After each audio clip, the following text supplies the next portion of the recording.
Magic is disruptive. What if something or someone utterly mysterious and inexplicably magical rode into the middle of a meeting in the Oval Office? Sir Gawain and the Green Knight is the most celebrated of English Arthurian romances, written by an unknown English poet in the late 14th century, and it begins this way. The sudden arrival of a large green knight on a large green horse in the middle of a Yuletide celebration in King Arthur's court. This poem is renowned for its intricate structure alongside its hypnotic alliterative verse, which Simon Armitage, the translator of this evening's passage, describes as similar to the sound of a pub in the north of England.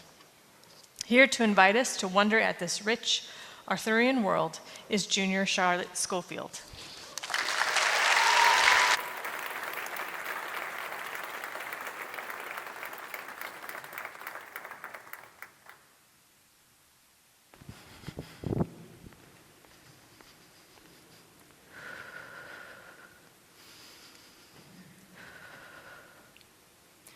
Another sound, a new sound suddenly drew near, which might signal the king to sample his supper. For barely had the horns finished blowing their breath, and with starters just spooned to the seated guests, a fearful form appeared, framed in the door. A mountain of a man, immeasurably high, a hulk of a human from head to hips, so long and thick in his loins and his limbs, I should genuinely judge him to be a half-giant. Our most massive man, the mightiest of mortals. But handsome too, like any horseman worth his horse, for despite the bulk and brawn of his body, his stomach and waist were slender and sleek. In fact, in all features, he was finely formed, it seemed. Amazement seized their minds. No soul had ever seen a knight of such a kind, entirely emerald green.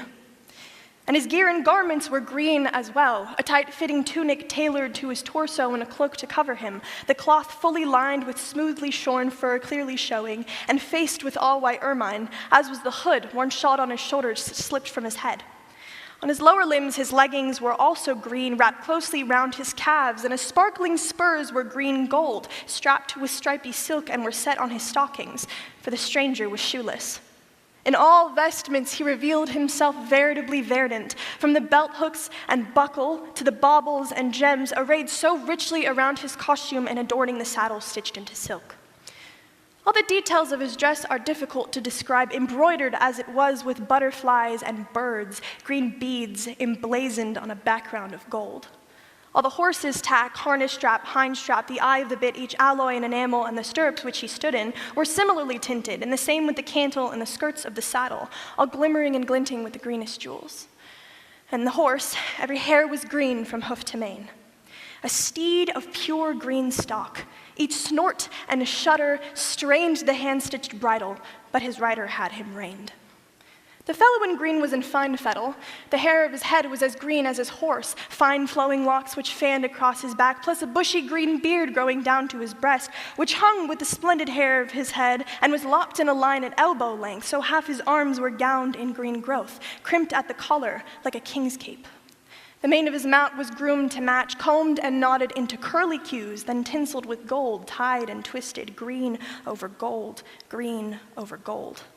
The fetlocks were finished in the same fashion, with bright green ribbon braided with beads, as was the tail to its tippity-tip, and a long tied thong lacing it tight where bright and burnished gold bells chimed clearly. No waking man had ever witnessed such a warrior or weird war horse, otherworldly, yet flesh and bone. His look was lightning bright, said those who glimpsed its glow. It seemed that no man there might survive his violent blow. Yet he wore no helmet, no hauberk either, no armored apparel or plate was apparent, and he swung no sword nor sported any shield, but held in one hand a sprig of holly, of all the evergreens the greenest ever, and in the other hand held the mother of all axes, a cruel piece of kit, I kid you not. The head was an ell in length at least, forged in green steel with a gilt finish. Its broad-edged blade, brightly burnished, could shear a man's scalp and shave him to boot.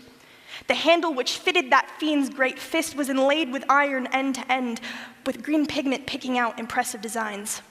From stock to neck where it stopped with the knot, a lace was looped the length of the half, trimmed with tassels and tails of strings, fastened firmly in place by forest green buttons. And he kicks on, canters through that crowded hall towards the top table, not the least bit timid, cocksure of himself, sitting high in his saddle. And who, he bellows without breaking breath, is governor of this gaggle? I'll be glad to know. It's with him and no one else I'll hold a pact. He held them with his eyes and looked from right to left, not knowing of those knights which person to respect. Then the king acknowledged this curious occurrence, cordially addressed him, keeping his cool. "A warm welcome, sir, this winter's night. My name is Arthur, I'm head of this house. Won't you slide from your saddle and stay a while on the business which brings you here we shall learn of later."